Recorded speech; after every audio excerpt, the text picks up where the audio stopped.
Learning এবং যারা business রানিংয়ে আছি এবং যারা এখানে ট্রেনিং দিচ্ছেন তারাও কিন্তু এখন রিয়েল বিজনেস থিঙ্কিং থেকে কিন্তু সব কিছু ট্রেন আপ করা হচ্ছে, যার কারণে সব এই প্রচন্ড রকম উপকারী হচ্ছে যারা বিজনেস আমরা আছি। এবং এখানে অনেক নতুন উদ্যোক্তা তৈরি হচ্ছে এবং অনেকে বিজনেস প্ল্যান সম্বন্ধে বুঝে না লোন কি পরিমাণ নিতে হবে। তো এখানে প্রপার গাইডলাইনের মাধ্যমে একজন উদ্যোক্তা কিন্তু বুঝতে পারতেছে যে তার কি পরিমাণ ক্যাপিটাল দরকার এবং কতটুকু দরকার এবং কীভাবে সে এটা শোধ করবে।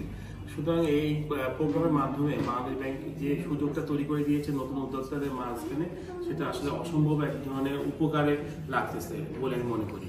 আর এই কোর্সের মাধ্যমে যদি উদ্যোক্তারা নিজস্ব যে ফান্ডের বাইরেও যদি বাংলাদেশ ব্যাংকের এই ফান্ডটা যদি পায়, তাহলে প্রচুর পরিমাণে দেশের ইকোনমিও চেঞ্জে আসবে। তার একটা উদ্যোক্তা দাঁড়ানো মানে তার আন্ডারে আর 10-20 জন কর্মসংস্থান সৃষ্টি হওয়া। এবং বাংলাদেশ ব্যাংক কিন্তু সেই স্কিমের দিকে এই প্রোগ্রামে ফোকাস করে যেভাবে আগিয়ে নিচ্ছে, আমি মনে করি এই ধরনের প্রোগ্রাম যদি আরও কন্টিনিউ করা হয় তাহলে দেশের এসএমই সেক্টরটা অনেক চেঞ্জ হয়ে যাবে বলে আমি মনে করছি। ধন্যবাদ।